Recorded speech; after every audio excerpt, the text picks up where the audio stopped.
Hey guys, welcome to my review of Uncharted: The Nathan Drake Collection, and just for the record, I'm going to be keeping this spoiler free.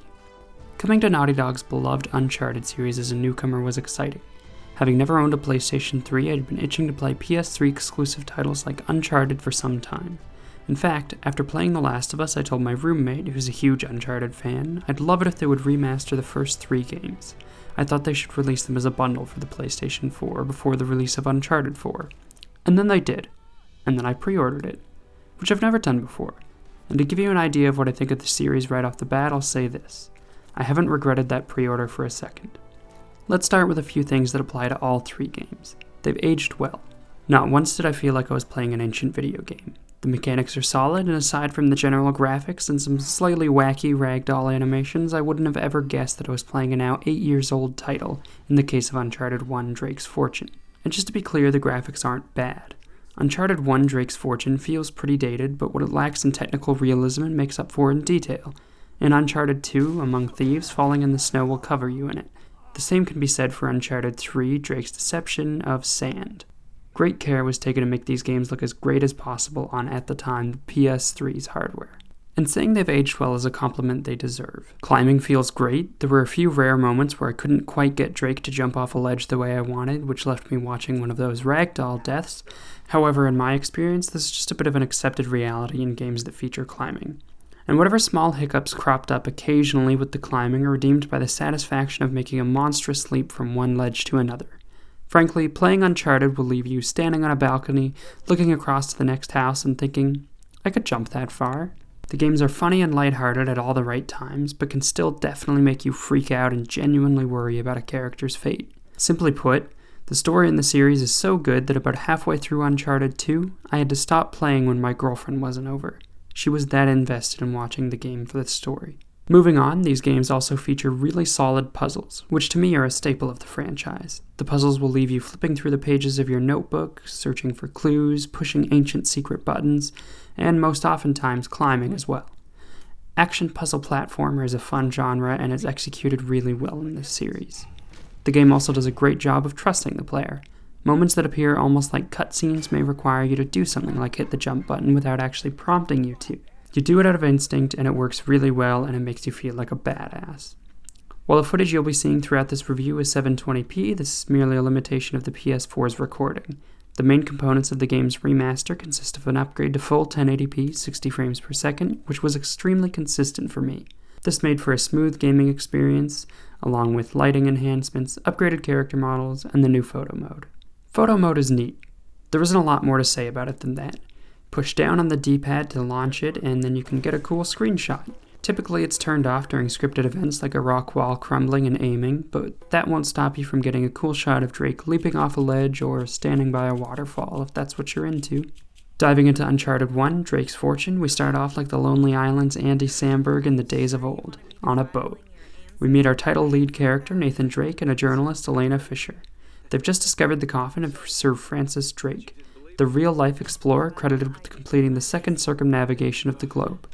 Fisher is shooting a documentary, and upon opening the casket to find no body, our lead, Nathan Drake, grabs Sir Francis' journal and tells Fisher he's delivered on his promise of finding her the coffin. Then we jump straight into the action as several boats full of pirates promptly attack. Pirates? Pirates? Yeah. And this is a pretty good example of how the whole series progresses. There's a lot of genuinely interesting story and then some satisfying gunfighting. Good storytelling is readily available with the use of foreshadowing and characters who are interesting enough to keep you wondering what's going to happen to them. And it's pretty cinematic. This is not the kind of game where you find yourself fighting the urge to skip cutscenes because you want to get back to the action. Drake is a great main character. He's tough, he's likable, and he's smart. Marco Polo hid something inside this lamp. Something that pinpoints the site of the lost fleet. He's voiced excellently by Nolan North. The puzzle-solving element is satisfying and well-balanced. It will feel like an accomplishment finding your way out of the next tomb, but it won't leave you pulling your hair out and wanting to rage quit either. This game is capable of pulling off action, storytelling, and definitely also suspense. Some parts later in the game are kind of creepy and may definitely leave you a little worried to step out around the next corner. The game also manages to keep introducing small new elements as you progress. New enemy types are introduced hours in and keep the firefights fresh. When it comes to game reviews, I find number ratings a bit arbitrary, so I won't bother with one. I love this game. The only complaint I have is that it only took me about 5 hours to beat. That said, it turned out after I finished the game I had somehow played on the easy difficulty, and howlongtobeat.com has the game's original PS3 copy clocked in at about 8.5 hours, so your mileage may vary. Moving on to Uncharted 2 Among Thieves, the game starts out with a huge bang. Within about 2 minutes of the opening sequence, I would enjoy this game much more than the first, which I had already loved, and it didn't disappoint. Starting out, we see Drake soaked in blood in what turns out to be a train hanging off a cliff. With no idea how your main character got into this situation, you're tasked with one of the most memorable and cinematic scenes in the series. You climb out of the train and start unlocking through flashbacks how you got there. And you know, I don't think I've properly expressed how much I love climbing in these games. It's great. It's super fun to make your way up ancient ruins to get to the next area with debris falling as you grasp at weak points. I'm glad it's part of the series, because the games would lose a lot without it. Okay, back to Uncharted 2 specifically. There isn't anything good you can say about Drake's Fortune that you can't say about its sequel, Among Thieves. It carries over all the good things and improves upon them. The graphics are better, jungle environments in particular having a noticeable improvement. New characters are introduced. Buy me a drink, sailor. Harry Flynn? Each of which I found to be interesting with motives that kept me guessing. There are also new mechanics. While there was a stealth button in Drake's Fortune, it was never really showcased. In Among Thieves, it's introduced early, and there will definitely be chances to use it despite the fact that this is certainly an action game through and through. Stealth absolutely has its place. Among Thieves keeps up with the first game's established method of keeping the combat fresh by introducing new enemy types throughout the game. Moreover, it does increase in difficulty as the time goes on, so the end portion is a satisfying challenge. But changing environments play a large role too. There's a long train sequence which I liked, though for me it presented itself as a bit of a pacing issue. I love the story and the puzzle platforming elements in these games, and the train sequence in particular, while fun and cinematic, went on long enough that I found myself thinking, I'm sick of just killing bad guys, I want some story or a puzzle or something. Really, that one instance of pacing is the only issue I had with this game. I absolutely loved it. Better graphics, added gameplay mechanics, a story which I found more engaging than the first, more great characters. Right. And speak of the devil, here she comes now. What? Chloe Fraser. In particular, really solid enemies. It also took me about 9 hours to beat. The game came together to result in a satisfying ending to an all-around excellent game. Honestly, I feel for anyone who doesn't have a PS3 or a PS4 and therefore can't play this, because it's hands down one of my all-time favorite games. The last title in the trilogy, Uncharted Drake's Deception, carries the series' torch into its third title. We start out with a large bar brawl, showcasing a new focus on hand-to-hand combat, with the introduction of the new brute enemy type. Brutes have a lot of health, and they fight harder than standard enemies. You'll have to counter a lot, and gunning them down is usually not an option. This one's down to fisticuffs. Again, we're introduced to new characters quite early on. No offense, mate, but your ancestor was a right arsehole. Just shut up. It's an anagram. With a healthy bevy of the characters we already love. I won't get into who exactly, because that could be easily a spoiler for someone who hasn't already played the first two games. Puzzles are abound, although in this game I found myself frustrated sometimes. There were many more moments than in the previous games where I just didn't know how to solve the puzzle I was working on. It was a little less intuitive, I think. But they're still fun, and if you're stuck, the game will offer you a hint, as the previous two games do as well. The main story villains aren't remarkable in this game.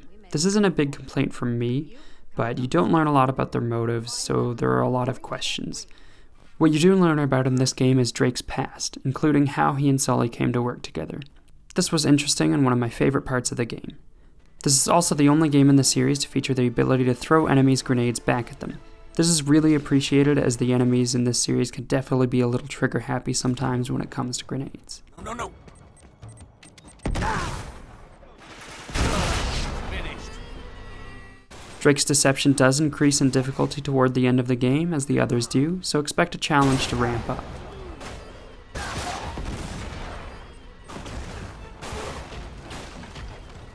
This game carries over most of the things I love about the series, though in my opinion, it's not as good as Uncharted 2.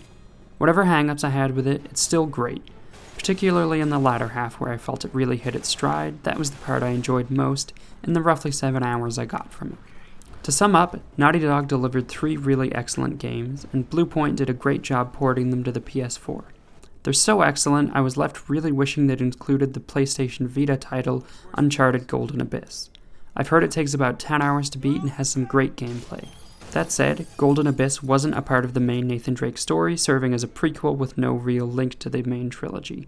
Additionally, it was developed by Bend Studio rather than Naughty Dog, which may be the main reason it wasn't included. Some would argue it wasn't included because that would mean another PS Vita exclusive gone, but no matter what the reason, I want to play it and I wish it had been part of this bundle. After all, this is the Nathan Drake collection. So that pretty much sums things up. If you've got a PS4 and haven't played the series, I suggest you jump on this remastered collection. If you have played it but you're at all interested in a replay, I suggest you pick it up.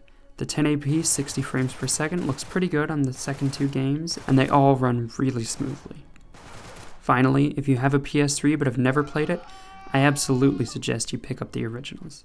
Anyway guys, thanks for watching. If you liked this video, give me a like and a comment to let me know. If you disliked, feel free to hit the dislike button and let me know in the comments why. And if you really liked it and want to see more about gaming, computer hardware, and general tech, get subscribed. Thanks for watching. You two go on ahead. I'll help Charlie. All right.